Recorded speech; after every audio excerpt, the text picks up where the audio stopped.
saban tahun umat Islam disunatkan melakukan ibadah korban pada hari raya korban dan juga hari-hari tasyrik. Bolehkah seseorang itu dia lakukan korban pada setiap tahun? Mungkin dia mampu atau dia ada kewangan untuk dia buat korban tiap-tiap tahun. Tahun lepas dia buat, tahun ni dia nak buat lagi. Bolehkah sama-sama? Assalamualaikum warahmatullahi wabarakatuh. Alhamdulillah, salatu wassalamu ala rasulillah.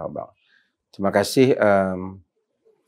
Ni sempena kita nak menyambut Aidil Adha ni, mungkin siri-siri daripada soalan ni mungkin boleh memberi manfaat kepada sebahagian orang. Jadi insyaAllah terima kasih kepada soalan yang dikemukakan. Udhiyah ini dia tak seperti akikah. Jadi akikah ni dia sekali lah. Tapi adapun korban ini disunatkan untuk kita melakukannya setiap tahun jika kita berkemampuan. Dan ini menunaikan firman Allah Ta'ala, fasalli li rabbika wanhar. Dan bersolatlah kepada Tuhanmu dan wanhar. Nahar tu maksud nahar sembelih lah. Asalnya nahar unta.